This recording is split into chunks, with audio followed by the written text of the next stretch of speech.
Sometimes the truth is stranger than fiction, and today we're going to look at 3 stories that demonstrate that. But before we get into those stories, if you're a fan of the strange, dark, and mysterious delivered in story format, then you've come to the right place because that's all we do, and we upload once a week. So if that's of interest to you, please mail the like button a birthday card, but make sure you booby trap it with a glitter bomb. Also, please subscribe to our channel and turn on all notifications so you don't miss any of our weekly uploads. Okay, let's get into today's stories.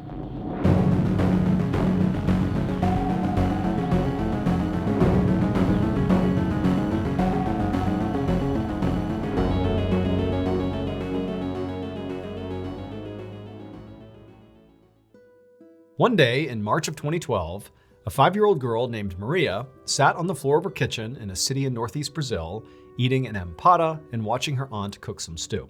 An empada is very similar to the empanada in that it is a pie filled with meat, but the empada is the Brazilian version of that pie. Maria's family was actually known for their cooking, specifically their empadas. In fact, at this very moment, Maria's mother was out selling their famous empadas on street corners and in bars and local restaurants. Now, the family got by okay this way, but despite their notoriety around these empadas, they really wanted more. They wanted their family name to be respected, to be powerful. And so to try to make that happen, Maria's family basically worked 24/7, not just on making empadas, but basically in looking for ways to kind of grow and expand the family name. In fact, while Maria was sitting on the kitchen floor, she could hear her father in the other room working. And the reason she knew he was working is because periodically she could hear him yell out with excitement. He was basically sitting there coming up with ideas of how he could make the family name even bigger and better. And when he had a good idea, he would shout out and be like, "Oh, I found it!" And in addition to constantly sort of brainstorming for ideas of how to become rich and powerful, Maria's father also was an author, and he was writing a book that he was convinced was going to be another thing that would kind of ratchet their family up the social hierarchy. But because Maria's mother and father and basically everybody in her family were so completely immersed in work all the time, it meant they didn't really pay much attention to her. And so most of the time, Maria was just kind of on her own, usually playing in the kitchen or playing in the backyard. Just then, the front door opened and in walked Maria's mother, and she was grinning ear to ear, not only because she now had an empty tray, meaning she had sold all her empadas, but also she had brought someone along that she was really excited to introduce to Maria. Maria's mom stepped all the way into the kitchen, and right behind her was this young woman. And Maria's mother pointed at this young woman and then gestured for Maria to come over and say hi. And she told Maria that this young woman wants to become her new nanny. And so you guys can play together all the time while me and your father are out doing our work. Maria stood up and gave a shy smile to the young woman, but she wasn't sold that this woman actually would become her nanny. Because in the past, there had been other women who had come by to be her nanny, and they didn't seem to last very long. And so Maria was not getting her hopes up. Still, Maria wanted to be friendly, so she walked over and, as a gesture of goodwill, she handed this woman her half-eaten empada. And the young woman took the empada and laughed and said, "Thank you." After that, Maria's mother told her to head on out back and go play by herself for a bit, while she and this new nanny hammered out the details of her new job. And she told Maria that as soon as they were done, the new nanny would come outside and join her, and they could play together. And so Maria, who was always very obedient, did as she was told, and she headed out back and entertained herself. And the whole time, as she's just kicking rocks around and pulling grass up and just kind of doing what kids do, she kept looking back at the house, waiting for the nanny to come outside. But she didn't. And after a whole hour had passed by and still this new nanny had not come outside, Maria felt really bored. And so she went inside to go look for her. A month later, Maria was out in her backyard playing by herself like usual when she heard a commotion happening inside of her house. She looked over at the house and couldn't really tell what was going on, and then she heard the sound of her mother and her father and her aunt raising their voices like they were fighting with somebody. And then all of a sudden, these uniformed police officers came charging out the back door towards Maria. One of the officers came right up to her and asked her what her name was, and Maria was so scared, remember she's 5 years old here, that she didn't even know what to say, so she just stood there staring, being totally terrified. She had no idea what was going on. But, as these police officers would soon tell her, it would turn out her entire life was one big, horrific lie. Maria's father, George Silveira, was not actually her father, nor was Maria's mother, Isabel Silveira, her actual mother, nor was her aunt, Bruna Silva, actually her aunt. In reality, those three people were not related to Maria. They were instead members of a cult called the Cartel Sect. And all these three cult members cared about was impressing the members of the cult. When they thought about, making it big, their so-called family name becoming bigger and more powerful, that was all in relationship to the Cartel Sect.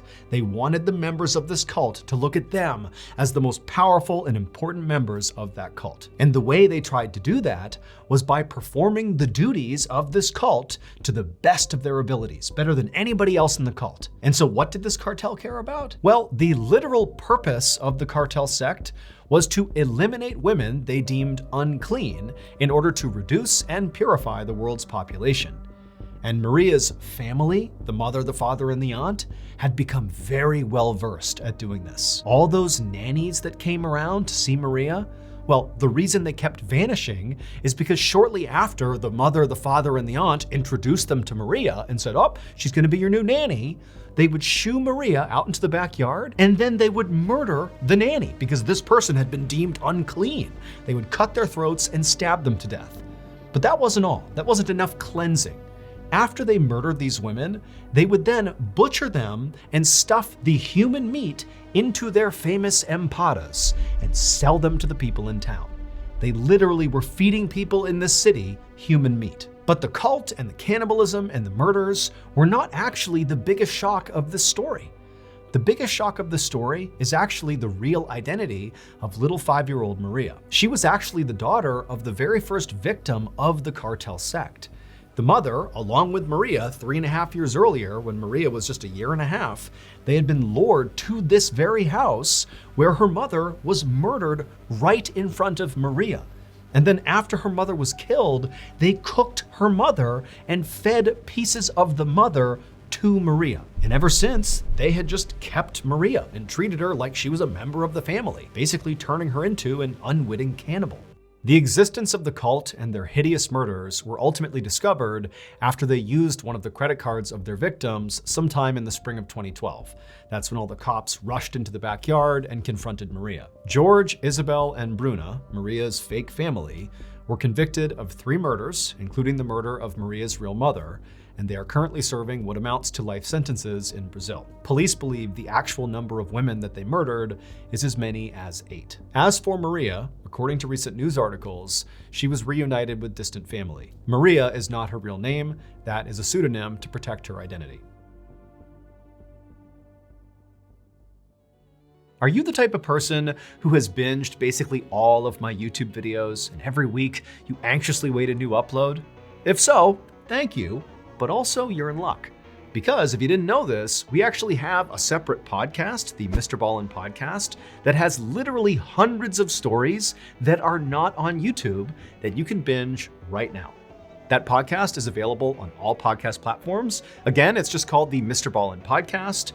And on Mondays on that podcast, we upload exclusive new content that is not on YouTube to the podcast. So that's Mondays. And then on Thursday, we remaster the audio of your favorite videos on YouTube and put those on the podcast. But again, Mondays, those are brand new and exclusive to the podcast. But if you want to hear those exclusive episodes 1 month ahead of Apple and Spotify and all the other platforms, well, there's only one place you can do that, and that's on Amazon Music. So again, you can go to any podcast platform and find the Mr. Ballin Podcast, or if you're like me and you hate waiting, then you can listen early and ad-free on Amazon Music.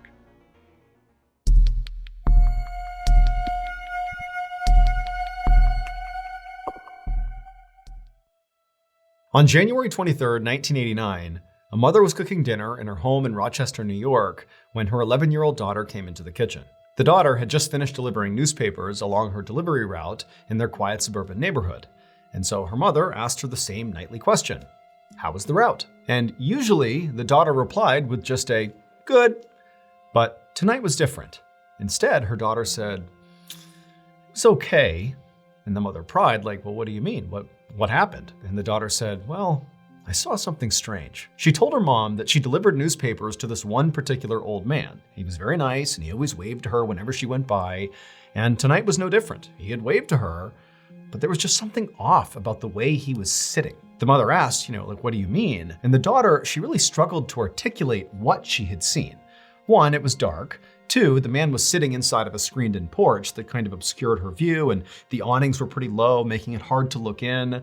But she said basically when she had gone past, the man had waved to her like normal, but his legs appeared to be straight up in the air, like he was sitting on a chair and his legs were like up, vertical, right in front of him. In fact, when he waved, it was like he was waving between his legs at her. And so when the mother heard this, she really didn't know what to make of it. I mean, the story didn't make any sense. She couldn't really understand how this guy was sitting where his legs would be straight up in the air like that. But at the same time, she could tell her daughter was worried, and she kind of figured that maybe her daughter's imagination had run wild here. And so she told her daughter, like, hey, look, if he waved to you, then I'm sure everything is just fine. Don't worry about it. But the following night, when the girl came back from her route once again, she was even more upset about this guy out on his porch.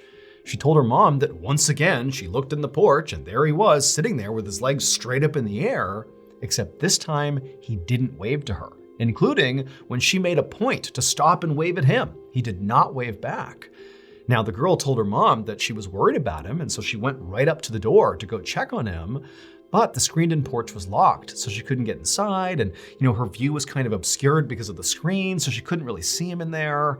But she didn't know what to do, so she just left. Now, this story, which was already weird, now did seem a whole lot weirder that 2 days in a row her daughter is seeing this. But the mother's thinking to herself, like, come on, this is just some older guy who loves this chair and, he's fallen asleep in some weird position here. And, my daughter is sort of exaggerating what she's seeing. Like, this can't be a big deal here. But again, seeing the concern on her daughter's face, she told her daughter, look, don't worry about it. I'm sure everything's fine. I will go by tomorrow morning and make sure he's okay. So the next morning, a little before 11 a.m., the mother arrived on the street where this old man lived. And as she was walking down the road towards the house, she actually spotted the mailman. And so before she went any farther, she flagged the mailman down and she asked him, like, hey, is there anything weird going on with that old guy who lives right over there? But the mailman was like, no, he's just a nice older guy who waves at everybody who goes by. And so the mother thanked the mailman and did give some thought to just, taking what the mailman said and turning back around and heading home and telling her daughter everything's fine. But, she knew her daughter was really worried about this guy, and so she decided she would just continue down the road and check on this guy for herself and just really make sure he's okay, and then report back to her daughter. And also the mother was thinking, it's about 20 degrees outside. It's very cold. This is not really a good time for an older man to be outside so much. So what's he doing? Like, let's really make sure he's okay. And so the mother made her way down the road and she reached the old man's house. And sure enough, the screened-in porch really did obscure, whoever was inside of it. She could see a silhouette of what appeared to be this old man sitting there. But the first thing she actually noticed was not him, but rather the 2 newspapers that were sitting right on his walkway, uncollected. I mean, these are the newspapers that her daughter had left over the same period of time that she's seeing this weird thing happening with this guy. And so suddenly the woman's feeling like that's a pretty big red flag. And so she hustled her way right up towards the front. And as she did, she looked into the screen porch and waved at this old man to try to get his attention, like, hey, are you okay in there? But the man did not wave back. And so the mother went right up to the door and she checked it, but like her daughter had said, it was locked. And so the mother, she pressed her face up against the mesh screen that kind of had been obscuring her view from a distance. And she put her face right up against the screen where she would have a clear view inside. And when she did, and she saw the old man who was in fact right there, and he did in fact have his legs up, when she saw him, she realized what was actually going on. And the second she did, she jumped back, turned around, and ran away to go call the police. It would turn out the old man who lived there, whose name was Robert Ham, and he was 73 years old, he was not just eccentric and sitting weirdly on his front porch. Instead, on January 23rd, right before that little girl had come home and told her mother that this man had been acting strangely, on that evening, Robert had come out onto his screened-in porch, and for whatever reason, he had attempted to sit down on this trash can that was out there on the porch. But the lid didn't hold. And so Robert fell butt first into this trash can, folding him up into this V position where his legs were straight up in front of him. And Robert was too weak to get himself out of the trash can, and also because of being in this V position where his legs were pressed up against his torso, it was restricting his ability to breathe and to make any sound. And so all he could do in this position was just wave at passerby, hoping they would see he was in trouble and go help him. But unfortunately, nobody could really tell what he was doing, including the little girl on the paper route. They just thought there was this guy sitting in his porch in this weird position, waving to people, when in reality, he was dying. And so unfortunately, because nobody came to his aid, Robert did die. He would die of a heart attack, and in fact, by the time that little girl's mother arrived at his house and put her face up against the screen, Robert was already dead.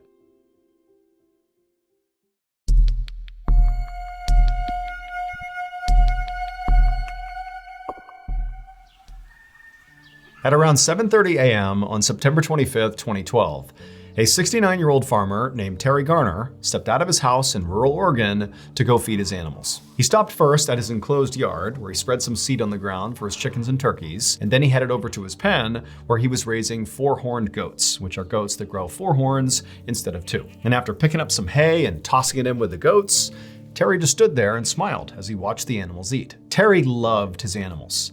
He actually had previously been a butcher for most of his life, but 6 years earlier, when he had retired, he had kind of gone the opposite direction, basically housing all these animals and treating them basically like people. In fact, he was so devoted to his animals that sometimes when the nearby river would flood, he would move all of his animals into this house he had built on his property just for the animals to make sure they were safe. And if you ever went to visit Terry at his property, it was pretty common to see a lot of the chickens and other birds just kind of hanging out on the front porch of Terry's house. He didn't care. He liked having them around. But of all the creatures that Terry took care of at his farm, the animal he loved the most were his pigs. Now, normally when farmers raise pigs, they grow them to about 250 to 300 pounds, and then they sell them to butchers to be slaughtered. But that's obviously not what Terry was doing here.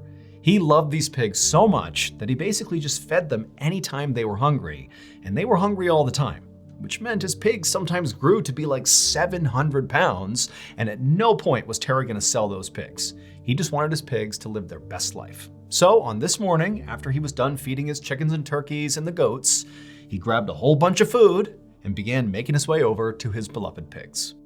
A few hours later, a member of Terry's family arrived at Terry's property and knocked on his door. This family member had called Terry earlier in the day and Terry hadn't picked up. Now that in and of itself was not that uncommon. Terry was a busy farmer, but Terry always called people back. And so far he hadn't. And so this family member was here just to check on him and make sure he was okay. And so after a few minutes, when Terry did not come to the door, the family member grew more concerned about Terry and decided they would just walk the whole property and just go find Terry and see what he was doing. And so the family member left the porch and walked all around the property. They saw where the chickens and turkeys were, they saw the goats, they saw the pigs, but that was it. All they saw were animals. Terry was nowhere to be found. It was like he was gone. And so the family member was just about to turn around and head back to Terry's house to see if, maybe he really was in there, when suddenly something caught their eye in the pig pen. Now, at first, what they were looking at just seemed impossible. Like, how could that be there? That doesn't make any sense. But when the family member walked over and got a closer look, they knew for sure what they were looking at. And as soon as that truth sunk in, they turned, ran to the house, and called the police. It would turn out, earlier that morning, when Terry had walked into the pig pen to feed his beloved enormous pigs, somehow or another, he had wound up on the ground. Now, we don't know if he had a heart attack or if he had some other medical event or if he simply just tripped and couldn't get up again, but one way or another, he wound up on the ground, and at some point, his pigs devoured him. And so what that family member saw in the mud that caught their eye was not Terry, but Terry's false teeth grinning back at him. Those teeth, along with several pieces of his body and his clothes, were all that was left of Terry. One more haunting detail of this case is that officials were not able to actually figure out whether or not Terry was dead before he began being eaten, or if he was just sort of incapacitated and very much alive when his beloved pigs began to eat him.